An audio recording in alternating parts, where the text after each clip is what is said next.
So this is my finished epoxy floor in my epoxy studio. This started out as a bare concrete floor.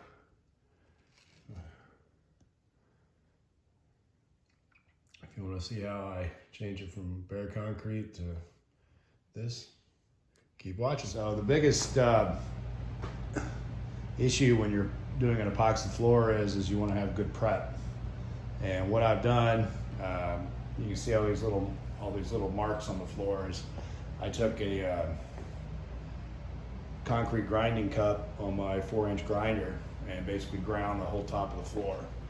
And basically this is to do two things. One, to get rid of any kind of paint or sealer or anything else that was dropped on the floor during construction of the house.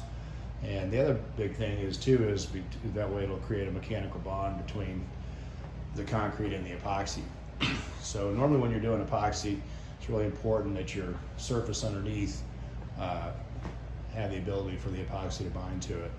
The other thing, of course, that happens in basement floors is you get real small hairline cracks just from the settling of the concrete and movement over the time. I didn't have any major cracks here, just had a few hairline cracks, but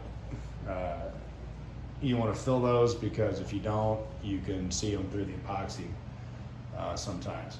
And so what that is that's a two-part concrete epoxy. Part A is white, part B is black, and so when you mix them together, they turn gray, so you know you've got them mixed well. Basically, you just take a putty knife and spread that over the crack, let that dry, and then I came back with my sander with 50 grit sandpaper on it and sanded it down smooth.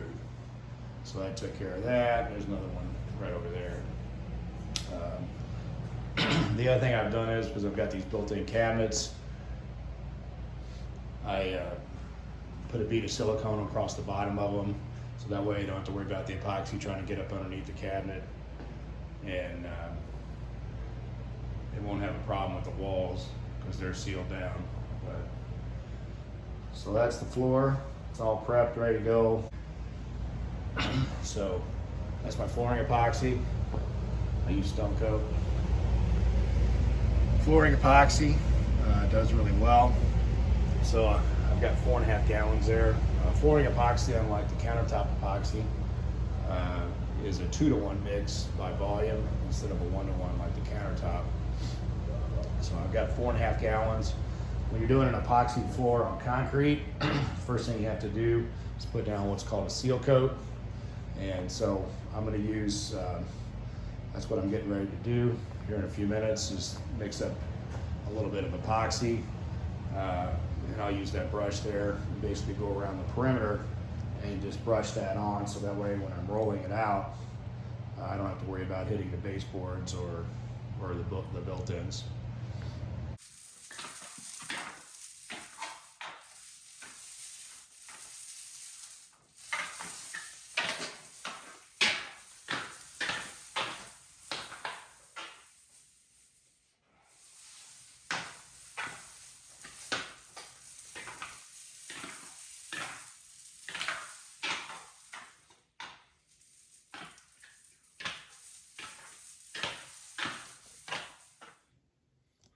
So just finished the seal coat, and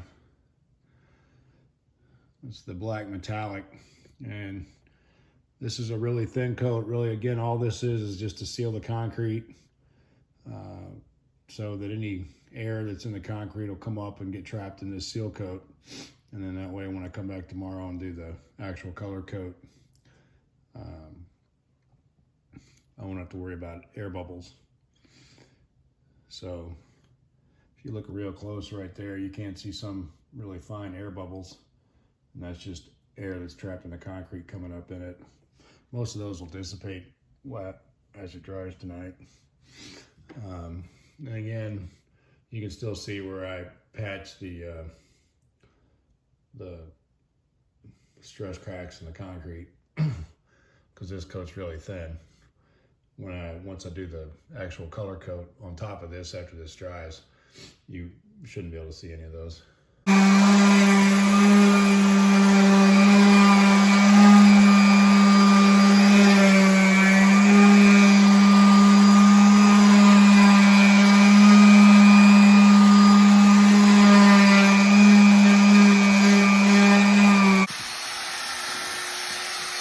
the floor sanded after the second seal coat.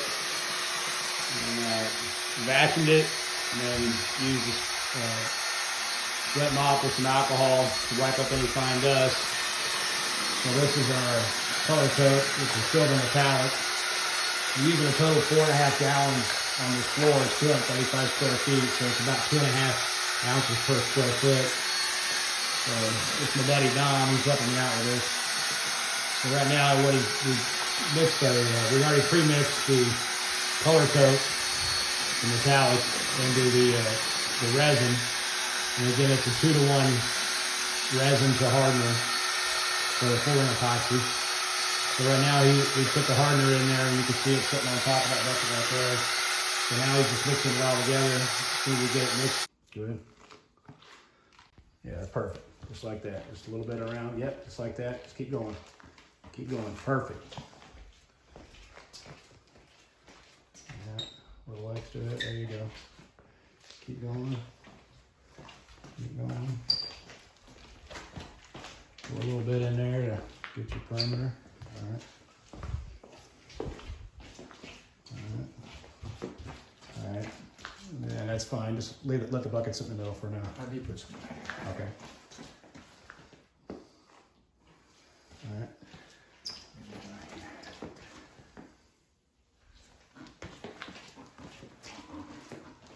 All right. How much is left in there? Oh, let's go ahead and pour the rest of it out then. Anywhere is fine.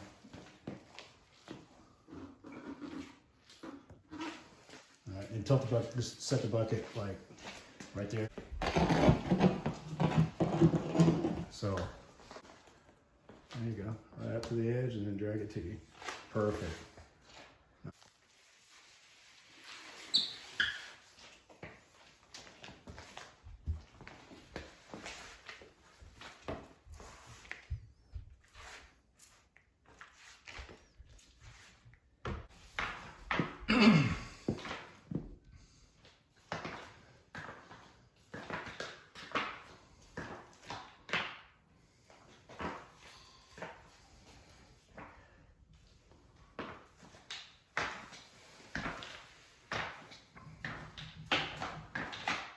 Go ahead and move your bucket.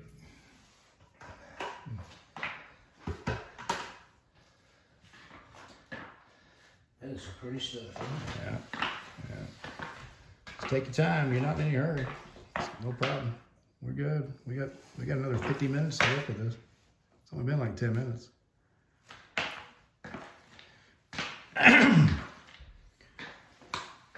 Once you get to the end of that built-in right there, then go ahead, Some more out. go ahead and pour the rest of it out.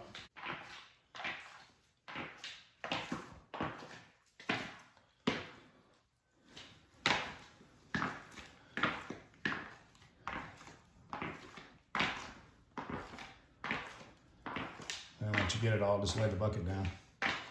It's upside down.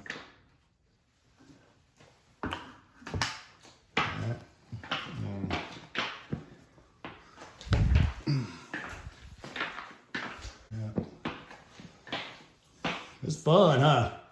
Yeah, kind of neat the way it works. Yeah.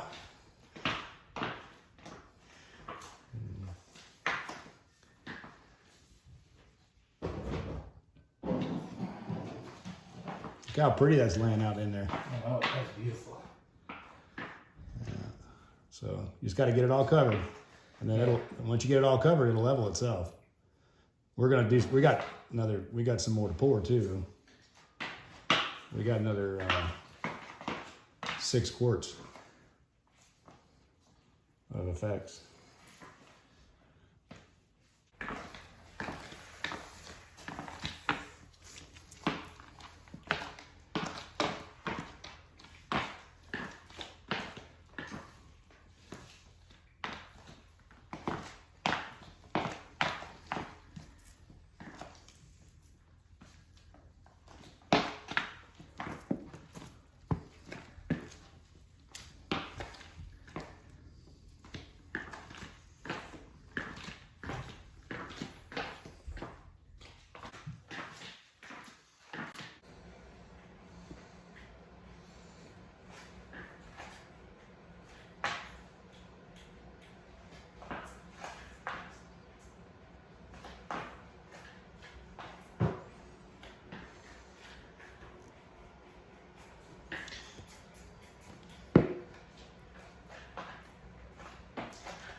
Got 25 minutes.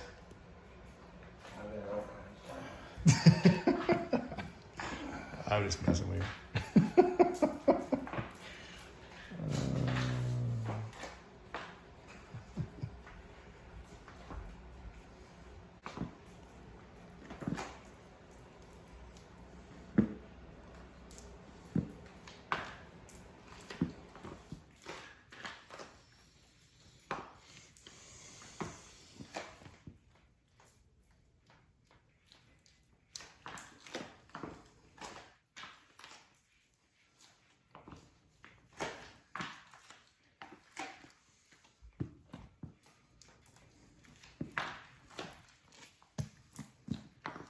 So where we got all this red piled up right here, see if you can drag some of it over that way.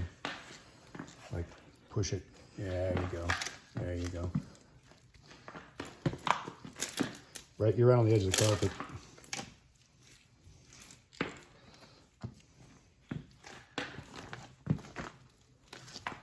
Get that, where you had that thing, get that a little bit better.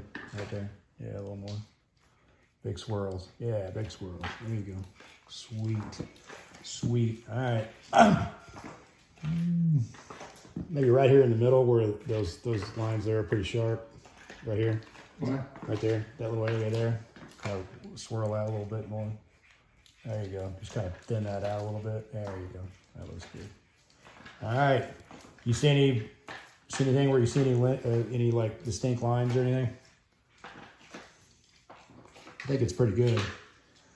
All right, so now what we're gonna do is just take the weenie roller, set it on the plastic, or you can even put it in the bucket if you want. Lean it up against that thing. Grab the alcohol. All right, now you're gonna mist the whole floor. Break that surface tension and that'll release any bubbles that have accumulated. I don't really see too many bubbles. You got a few, but not bad.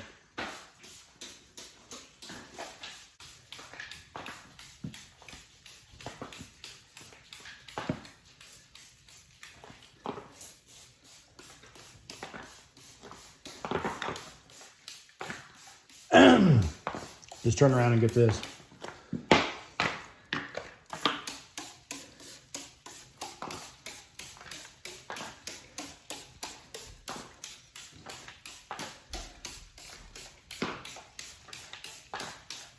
All right, that's good. I think you got it all.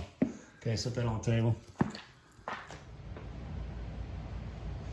So this is the floor after the color coat, and first glance it looks really cool. Got the red, silver, got a little bit of the black coming through, a little bit of white, the effect. So it's got a nice pattern to it, and like most of the videos you watch, generally when they're done, they show you kind of this wide angle shot. This floor looks really pretty.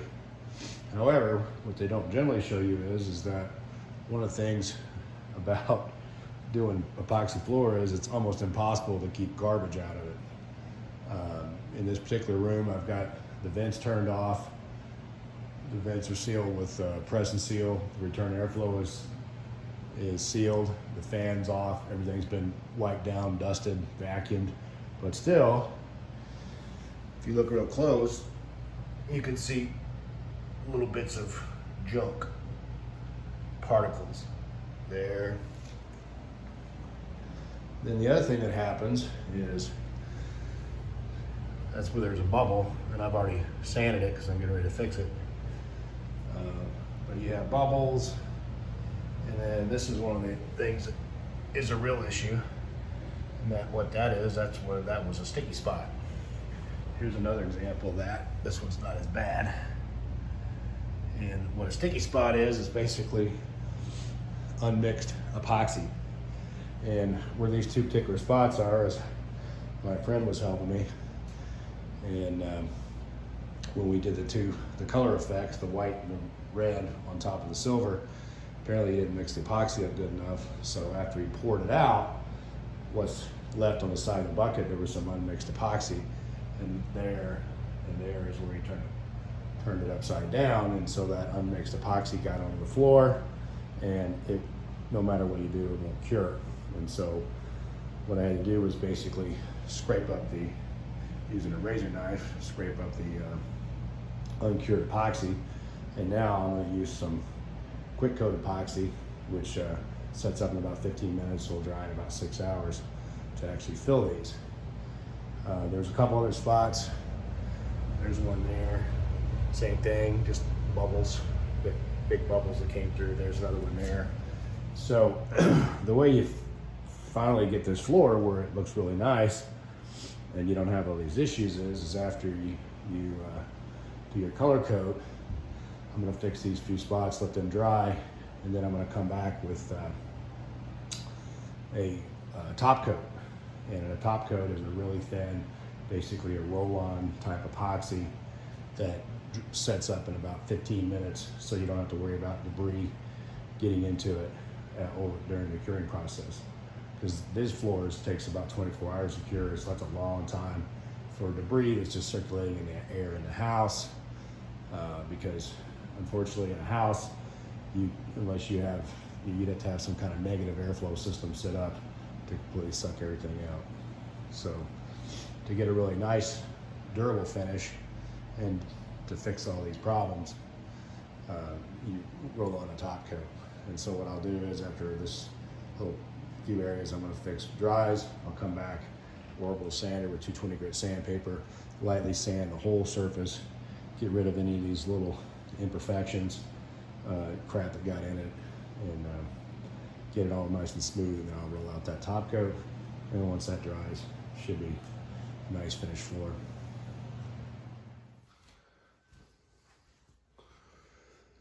Okay, well, I fixed the areas that had some defects, and I've now sanded the whole floor and got rid of all the garbage that was in it, and the micro bubbles, they're all sanded flat, and then wiped the floor with microfiber cloths and alcohol, and I did 2 complete wipes. But the problem is, as I said before, with doing these floors is invariably there's going to be a couple little specks that, even though I've vacuumed twice both ways, went around the whole perimeter, and then used wet and dry microfiber cloths to try to get this as clean as possible, ultimately there will end up being something in it. And you just can't help that. So you go with what you got. So now I'm going to mix up the ultimate top coat and roll that on, and then basically this job will be finished. So I've got my top coat here.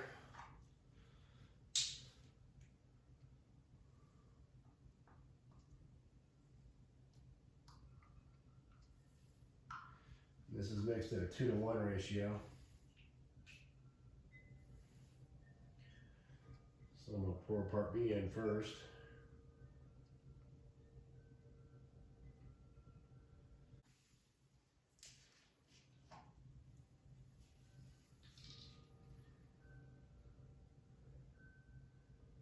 So it's 16 ounces of part A and 8 ounces of part B. So since I've got 2 of these mixing, that's going to be 48 ounces. Percent water mixed with this. So basically, you'll pour this in here first.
We'll mix this with a stir stick for 2 to 3 minutes.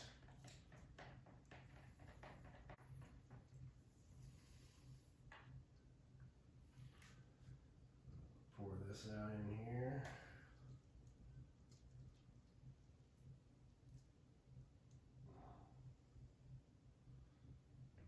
Let that much right there first. Let this sit.